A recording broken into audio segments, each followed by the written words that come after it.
ఏంటి నువ్వు చెప్తోంది? నిజమా ఆంటీ? జరగబోయే సింగింగ్ కాంపిటీషన్ లో పార్టిసిపేట్ చేస్తానని పల్లవి గుండమ్మకి మాటిచ్చింది. ఆ మాట నిలబెట్టుకోవడానికి అది day and night songs practice చేస్తుంది. పల్లవి పోటీలో పార్టిసిపేట్ చేసిందంటే తను గెలిచినట్టే. భువనని మీ ఇంటి కోడల్ని చేసుకోవాలి అన్న మీ ఆశ కలగా మిగిలిపోయినట్టే. నా ఆశని నేనెందుకు దూరం చేసుకుంటానే? అప్పుడు ఆ పల్లవిని కాంపిటీషన్ లో పార్టిసిపేట్ చేయకుండా చేయాలంటే కావాలనే నేను కాలేజీలో పల్లవిని రెచ్చగొట్టి భువనతో ఛాలెంజ్ చేసేలాగా చేశాను. ఈ కాంపిటీషన్ లో పల్లవి ఓడిపోతే గనక అది చేసిన ఛాలెంజ్ ప్రకారం చరణ్ నుంచి దూరంగా వెళ్లిపోవాలి. అది ఖచ్చితంగా మాట మీద నిలబడుతుందా ఆంటీ? మేమేం చేసినా పల్లవిని కాంపిటీషన్కి రాకుండా ఆపలేమాంటీ, కానీ మీరు తలుచుకుంటే ఆపగలుగుతారు. సుమలత గారు, సుమలత గారు! ఎవరమ్మా? సుమలత గారు లేరా అండి? ఉందమ్మా, కూర్చోండి. సుమా, నీకోసం ఎవరో వచ్చారమ్మా.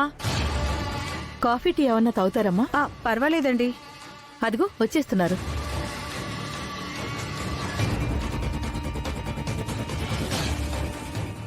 నమస్కారం సుమలత గారు. నమస్కారం, కూర్చోండి.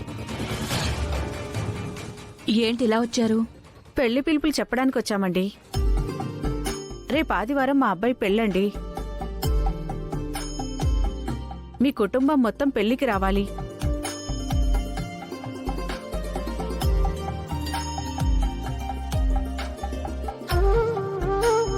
తప్పకుండా వస్తాను.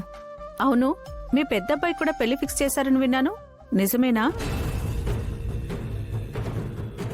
అవునమ్మా, ఇంకొక 1 మంత్లో పెళ్లి చేసేస్తాం. మీ కాబోయే కోడలంటే బాగా డబ్బున్న కుటుంబం నుంచే తెచ్చుకుంటారనుకుంటా.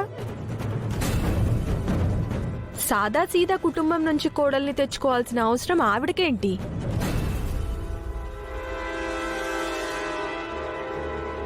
ఇంతకీ మీ అబ్బాయి కోడలు ఎక్కడండి?